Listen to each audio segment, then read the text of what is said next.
for your video. Oh, can you turn your video on, George? Awesome. Yes.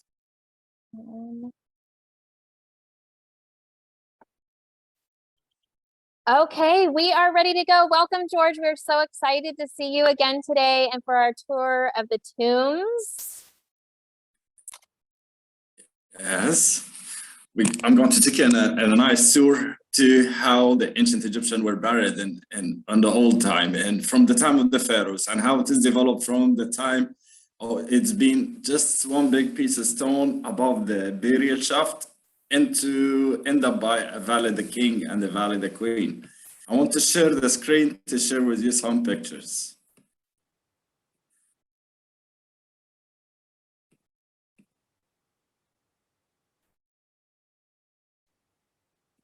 Go. I want to show you how it is started from the beginning. It is started by something was called mastaba. This is a good picture to show you. This was how it is started from the beginning. It was only a rectangular building made out of mud brick, built on top of a big shaft where it's going to be the coffin and the sarcophagus containing the mummy of the king.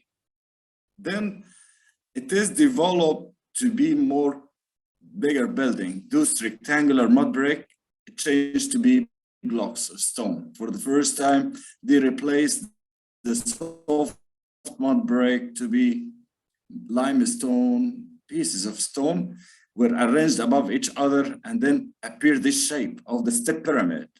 And this is dating back to a king who was called Zoser, and he genius engineer who built the first pyramid in Egypt. This step shape of pyramids then developed to take the smooth shape of the pyramids of Giza. This is dating back to the old and the time of the beginning of these pharaohs, and this is 2500 BC.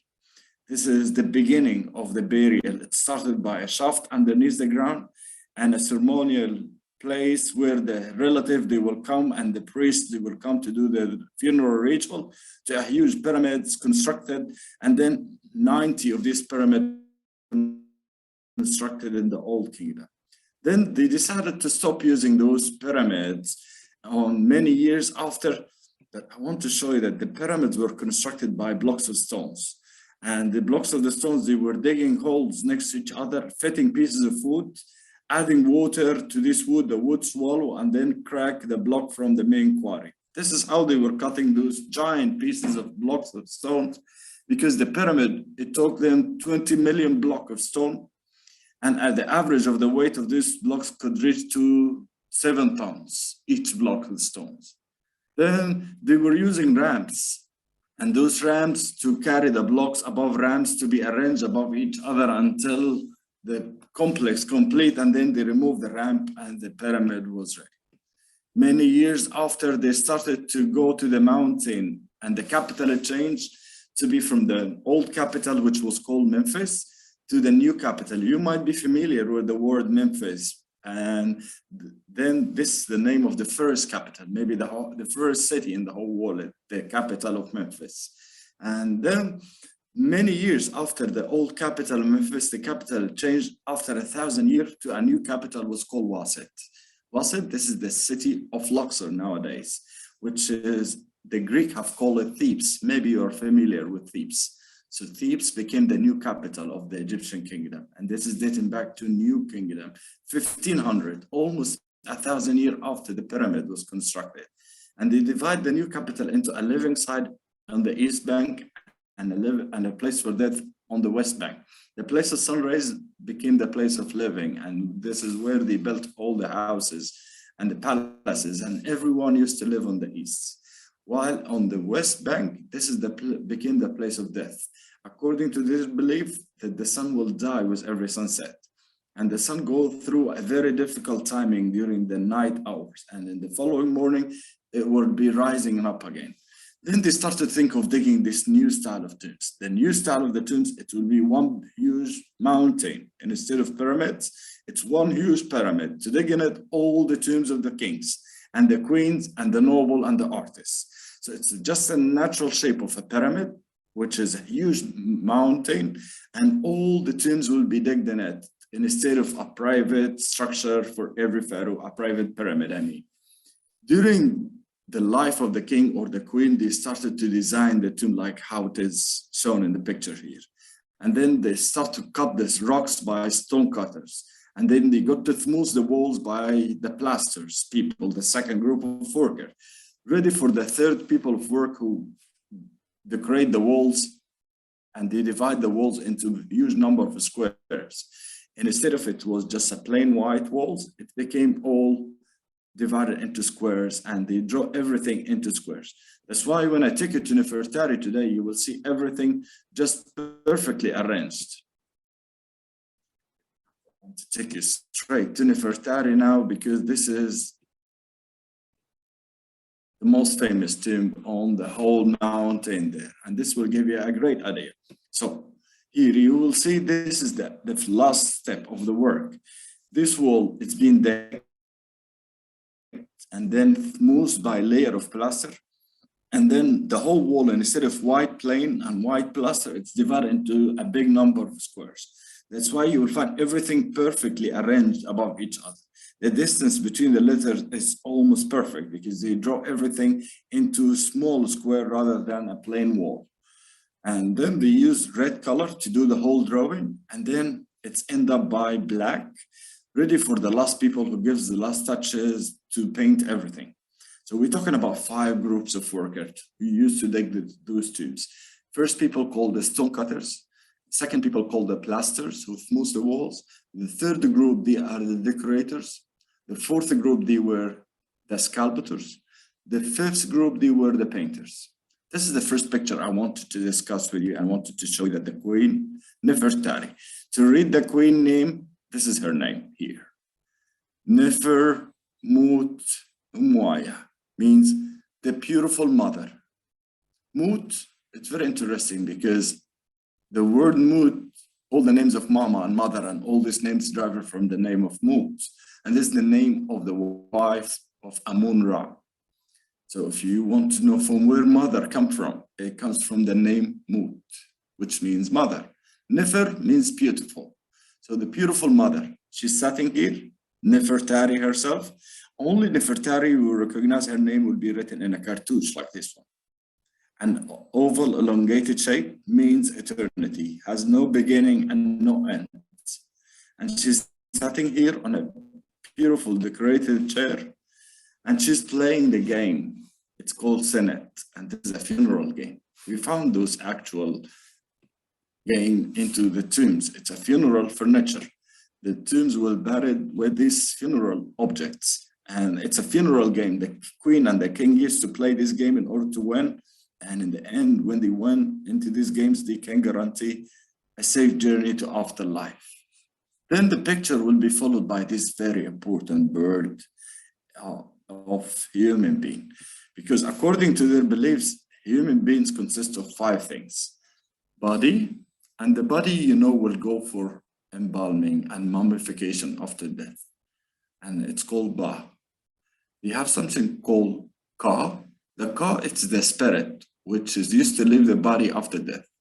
Then shadow, they thought the shadow, it's something to protect every human in his life. And the shadow will disappear. Every person has his own shadow. After he died, this shadow will disappear. Then something very important, the heart. In ancient Egypt, according to their beliefs, they thought that the heart is the decision maker, not the brain.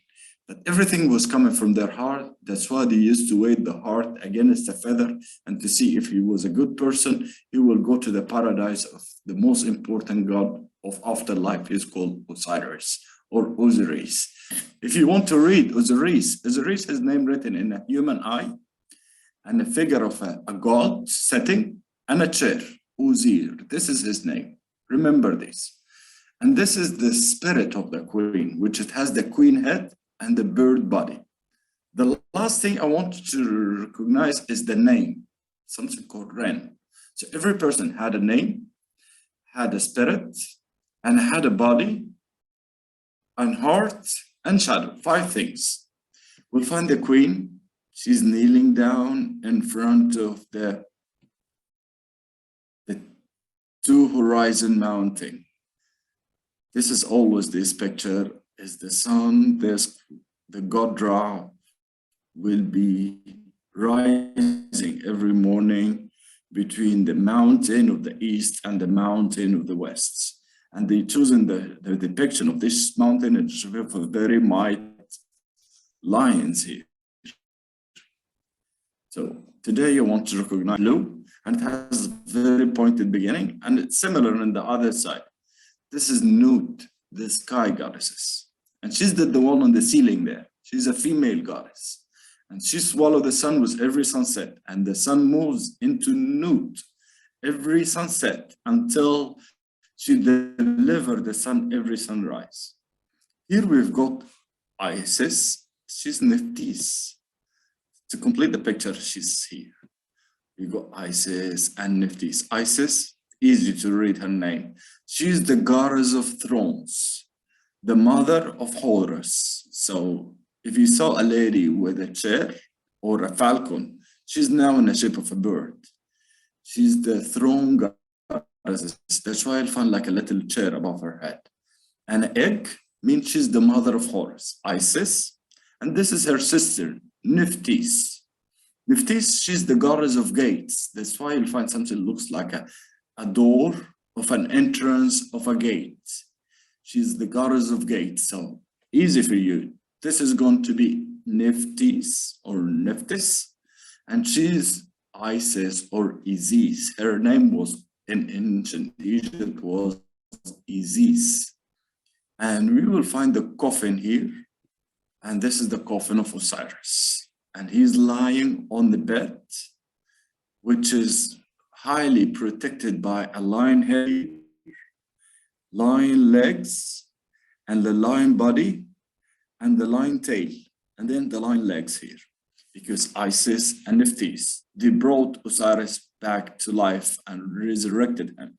They embalmed his body by 4 different colorful linen. So the linen was painted in 4 different colors. And Isis and Nephthys, they made this linen on a spinning mill to prepare the whole linen, which is going to prepare the first mummy of Osiris, the god of afterlife.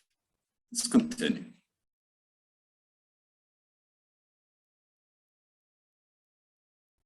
Can you imagine this condition of this tomb dating back to the 12th century, 4,000 years old? When you see gods sitting on a throne, and then when you see gods rubbed up in linen like this, their names will be here written in front above their knees. They are the 4 sons of Horus. They are the 4 sons of Horus. He's here. Each one was carrying one of the organs of the dead person, of Nefertari. So during mummification, they used to take 4 of the organs of the body and kept into canopic jars. And those canopic jars are the sons of Horus. They will be protected by the son of Horus. And they're named quite famous. Here's one called Amisti, the other one called Habi, Mut-F, who loved his mother, Kebeh-Snu-F, the protector of his brother. But to recognize them, they are easy. One head was human, the other head is baboon, the 3rd head is a falcon, and the last head is a jackal. They are the 4 canopic jars, and they are related. They are the sons of Horus. Then I'm going to take you to the most important god of afterlife, Osiris. Osiris, you have 2 ways to read, to recognize him.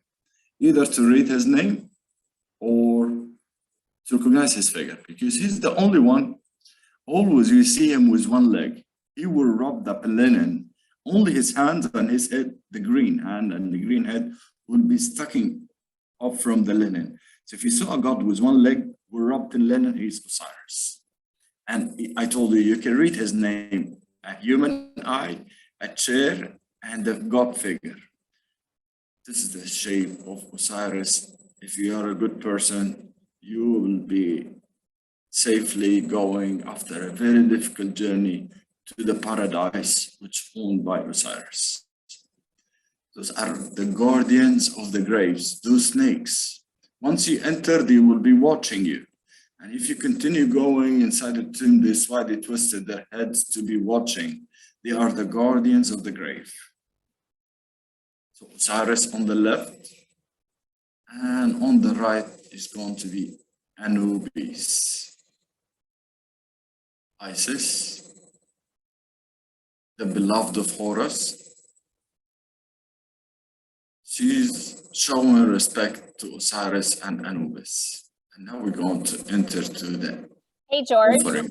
Yes. What is the vulture above the door symbolize? The vulture, this Yes. is the protector of the sky. And he represents Upper and Lower Egypt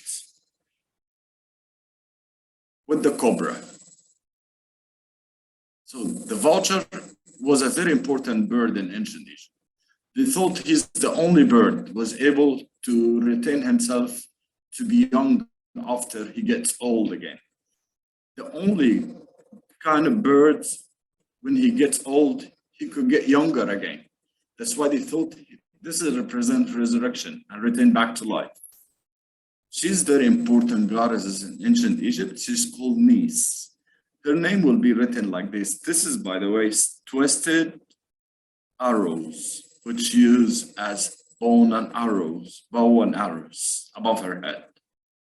She's wearing her dress and she's welcoming Nefertari to continue entering. Nefertari, she's here. And you're getting familiar, this is her name. Holding the hand of Horus. Horus, his name will be written in the shape of a bird and the letter R. Hur. Hur, this is the name of Horus. Before the Greek added the letter S to the name. So if you wanted to know the ancient Egyptian name of Horus, he was called Hur. Hur, the son of whom? The son of Isis. That's why you'll find Isis, chair, and the egg. So Hur, the son of Isis. He's holding the hand of the queen, Nefertari, introducing her to Rahur Akhti and Hathor. Hey, George, the Yes. the Ankh that Ra is holding, can you explain to my students the importance of the Ankh symbol? The importance of the Ankh, this is a very important symbol. This is a symbol of life in ancient Egypt. They thought this is an amulet carried by the gods. Only the gods who carry these amulets in their hands. None of the priests, none of the kings, no one else, except the gods. They are the one who giving life and power. So there is another symbol on the other hand of the gods. This symbol, which called Was. So Was and Ankh mean power and life. This lady also, I wanted to know how to read her name because her name very easy. Her name written in the shape of a house and a falcon inside means the wife of the falcon. Had Hur, the house of Horus. So she's the wife of Horus. And this is the god Ra.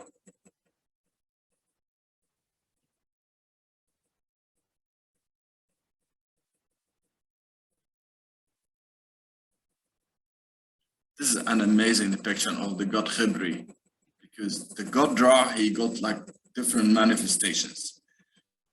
Khibri, this is the first minute of the sunrise. He will be looking like a scarab beetle. And they thought this is after the very long journey during the night hours, the god Ra, he will be represented in the shape of a beetle to represent luck. After this very difficult timing he went through at night hours. His name is written here. Always to know the names, it's written right above the forehead in here. Like this one, you get it familiar. She's Isis, a chair and an egg and a figure of a goddess. She's carrying, she's wearing the Minat necklace. It's always like in one shoulder, this necklace. And it has an other side, a golden counterpart goes. Written about this necklace here, those who wear it, his face is going to be shining like Ra. She will be holding the hand of Nefertari. Look at Nefertari behind her. She's wearing her beautiful cobra earring and her vulture, her dress, and feathers made out of gold. This is usually golden headdress. The artist, he was trying to show the transparent linen of the clothes of Nefertari. She's very important, this one too. She's called Ma'at. Ma'at, she's the goddess of truth and justice. And they thought all the life of every human, he got to do Ma'at in his life. He got to do the rules of these goddesses. Easy to recognize her, she got one feather above her head. And this is her name. She's like a goddess shape with one feather above her head. So if you're a good person, you will be doing the rules of Ma'at. You going to do the 40 rules of these goddesses. Those rules are very principled and very nice principle in ancient Egypt. Like, you should not mislead an animal. You should not leave a plant thirsty. You should not be stealing the water from a canal to irrigate your land. Very principle, 40 rules. They call them the Ma'at rules.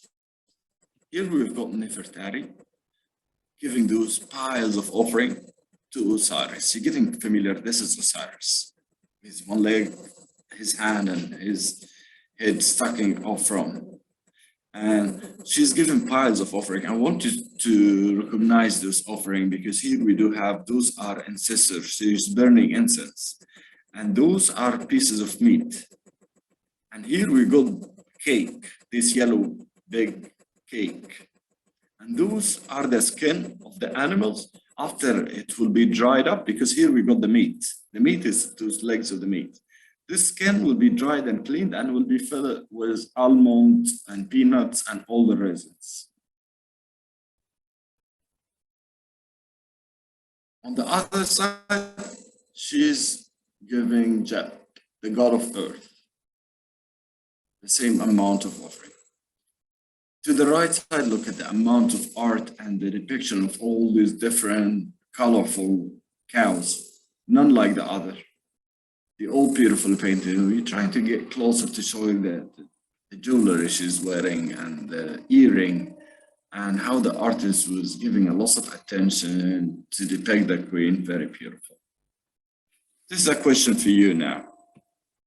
If you have these two goddesses here, on the right and the left, which one you think she's Isis and the other one she's Nephthys? If you look above the head, they are identical, both wearing the same clothes.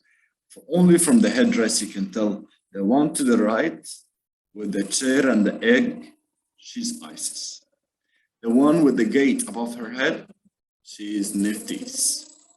Because this is an entrance of a gate, the door, red door here, she's Nephthys. And Isis, this is how we can read her name. This is a complete picture here for this word I want to recognize. This is called Nut. Nut has got a very pointed beginning and goes all the way. The feathers of Nefertari goes between the Nut and end up here. And this is the symbol of the sky. And this is the other symbol of power, which carried by the God's hand. It's the sky resting on the both side on the symbol of power. And it's in the other side to rest here on the symbol of power. So this is a very important symbol as the symbol of the Ankh, which means life. What they are saying here, that Ra and Osiris are the gods of life and afterlife.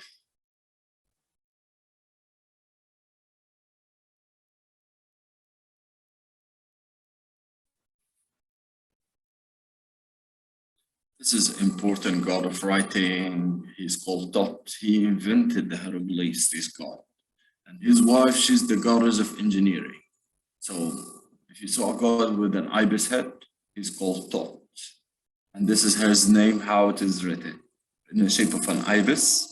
And he's standing on these palettes of writing. Here, this is the palettes of writing. She's giving Nefertari, she's giving palettes of writing to the god of writing. This usually had red and black ink here and used for writing. And the frogs here, symbol of 100,000s.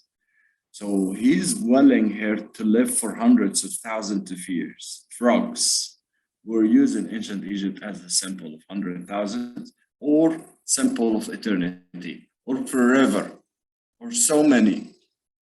If they wanted to say so many or forever or eternity, they would draw a shape of a little frog like this.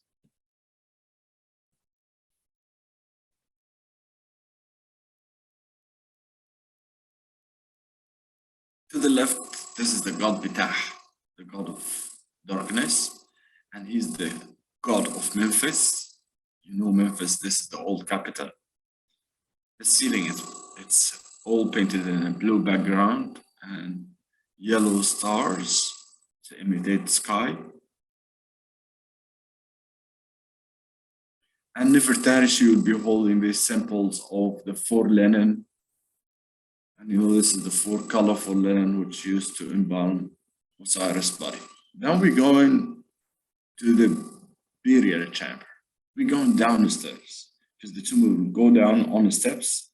But the both side where there were niches here to rest statues, we found Isis. She's giving wine this time on vases to Hathor, because you can read her name here. Hathor, Hat, Hor, the wife of Horus, and we've got the scorpion goddesses behind her. She's called Silket, and wine here is given to Isis. They are setting Nephthys, and the lady is stretching the wine. She might be married in the end. The goddess of truth and justice. She's the one stretching the wings here, her arms, and Anubis and the both sides. Always Anubis will be reclined on top of the tomb of the queen. The god of the mummification, the opener of the way or opener of the gates. Anubis.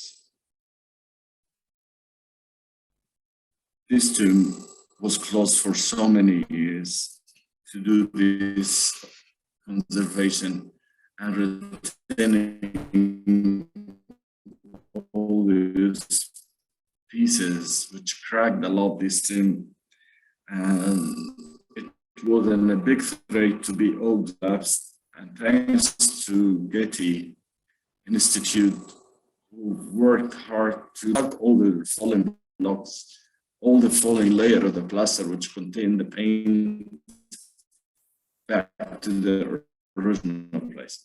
This is not being repaired. On the burial chamber, this is another book which used to decorate the walls of the tombs of the Queen Nefertari. This is called the Book of Gates. The queen, she will be going through gates of afterlife. And those gates will be protected by demons. Those demons are carrying knives in their hands.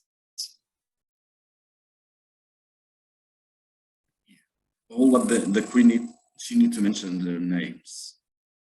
And once they hear their names, they will open the gate for the queen.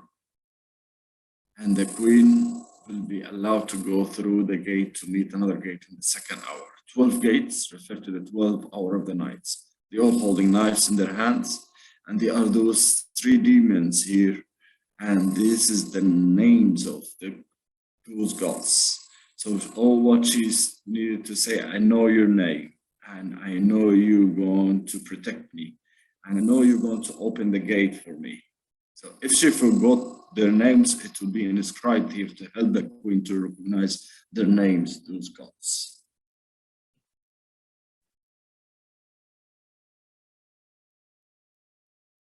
It's a famous book called the Book of Gates.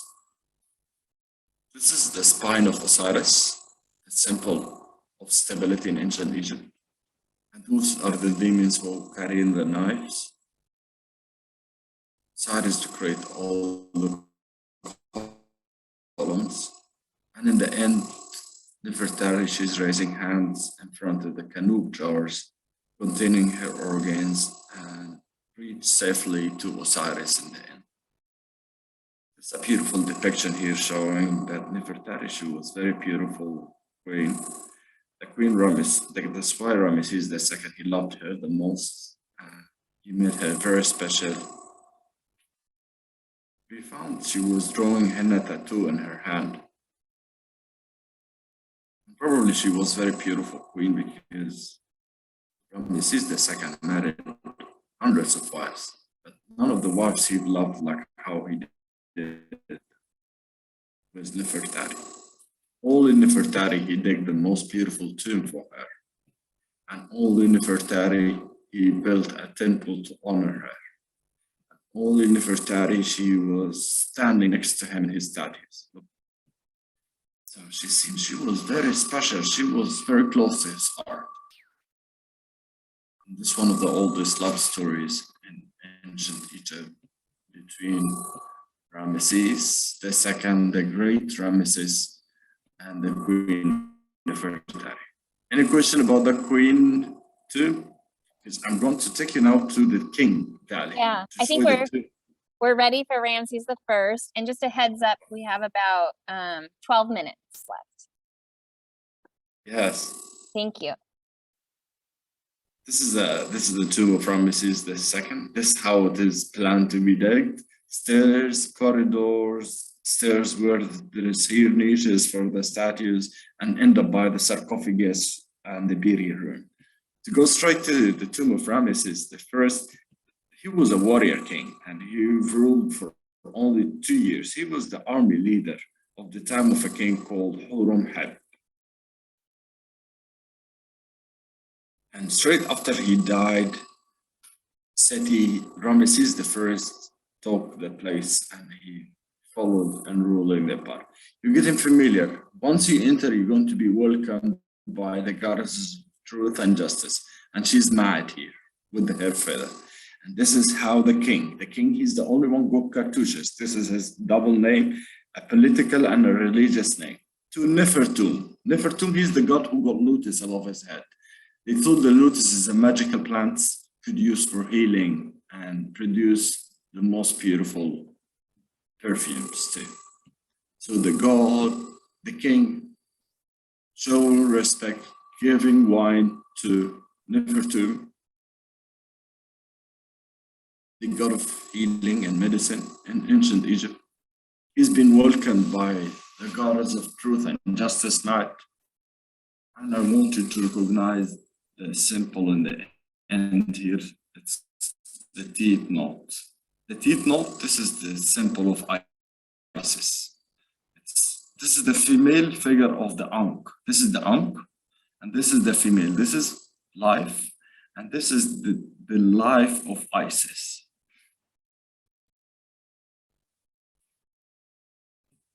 The sky symbol here, the blue, with the plants on top, and the king wearing the Nemes headdress, and a beautiful necklace, and bracelets in his hand.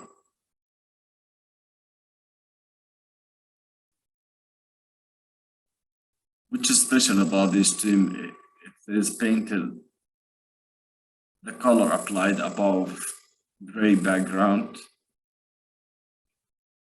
which makes the color like this outstanding. George, this is the 11th century. When was this tomb opened for people to go inside of it? This one, it's very recently open. It's open only 2 years ago. This tomb was almost closed since the time of its discovery by 1918. And it was all under a big threat to be collapsed until they stable the ceiling of the room. So not much of people have visited and have seen this tomb yet because it's only open from 2 years ago. Look, this is the big, huge snake here. And standing erected, his name and all of his manifestations written in here needed to be mentioned by the king to be open for him, this snake, to let him go. This is the god Ra here in his boat, and he is in a journey, like the journey of the king. Always the tombs of the kings, you will find 4 of those niches in the walls here to rest amulets in it to be like protecting the four north, south, east, west of the walls of the tomb. In the tomb of Tutankhamun, and every tomb, you'll find like an empty niche here for a statue. To put an ankh symbol, the symbol of power, which is carried by Ra hand, the was scepter, the jet pillar, Ra in his journey, and night time. He is in his boat, protected by someone called Kea, and the other one, Seya. Kea and Seya, they are the gods of knowledge and the gods of words. They are going with Ra in his night journey, which is full of danger, and lots of the bad creatures trying to stop Ra in his journey at night. All the good gods, they are helping Ra in his journey. After sunset, the evil snakes, hippopotamus and crocodiles trying to stop Ra to continue his journey to the following morning, to rise up again.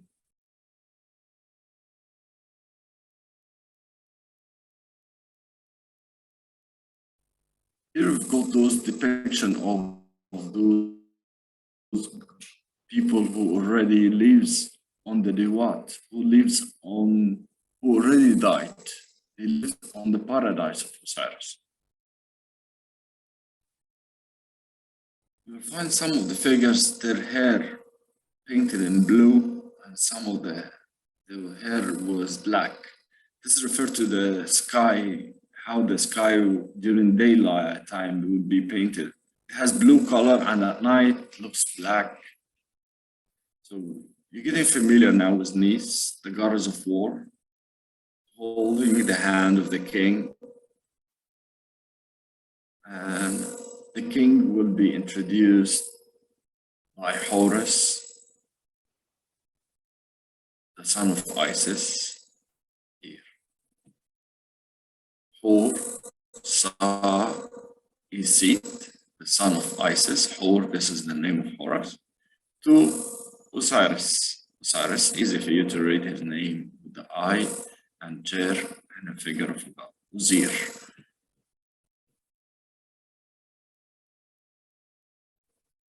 And these priests, you see someone wearing a leopard skin, this is a priest. He's saying, rest in peace.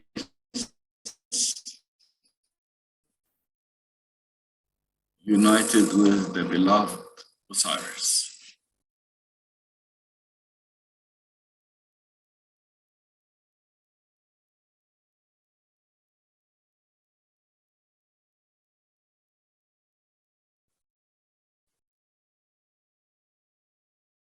Then the picture will start again from the right side of the entrance. It will be welcomed again by Ma'at, the truth and justice goddesses, again like on the other side. And the king will be changing his Nemes headdress, wearing all of his costumes. This is the golden kilt. It's hammered, foiled to cover the linen, and it's pure golden kilt. This is Betah, you know him. He's the god of darkness and the god of Memphis. You holding the scepter of power and stability of Osiris.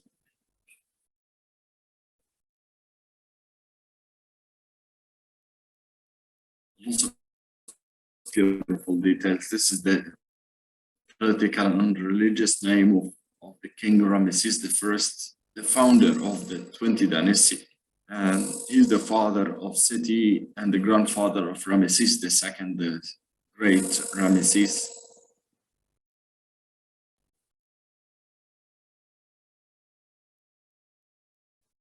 This is very close to the period of Tutankhamun. Hor and the king, and Anubis on the other side. I would like to show you how we can read the name of Anubis as well. Look at the details and how many colors to make a little bird.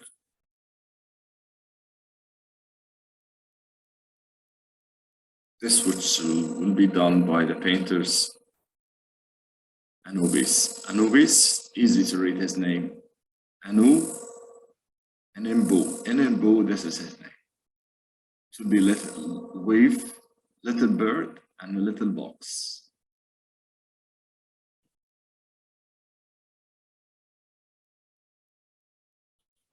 This is the other nation, the other side. They all wear animal tails, like a lion tail.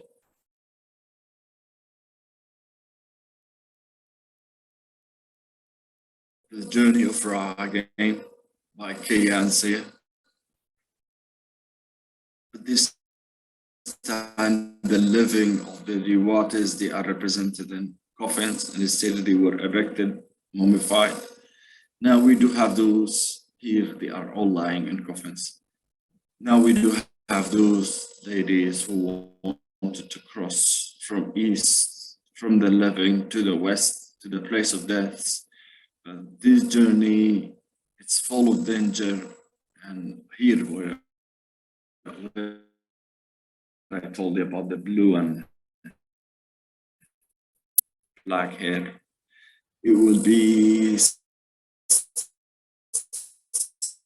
stop the journey, sneak to the other side, to the place of living, from the place of living to the place of death. But there is a very evil creature trying to stop the journey.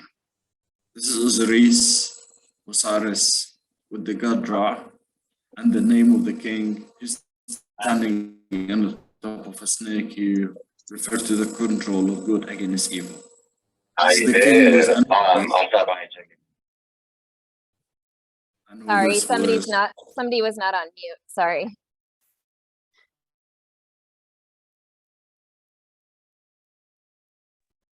You can keep going, George. Here we are. We've got the king, and he gives the boxes here, which is remarkable with the two feathers here. In his hand, he got the amber, the perfume, and he was scepter. So he gave perfume and scepter and boxes, 4 of those boxes, the linen boxes. And you know, these boxes containing the linen, which used for were wrapped Osiris' body. And you know, 4 of them, because they were 4 colorful linen, was used for were wrapped Osiris and to make the first mummy. You saw the details of the kilt. It has like a line edge here. And then the belt. This is the menad boxes containing linen.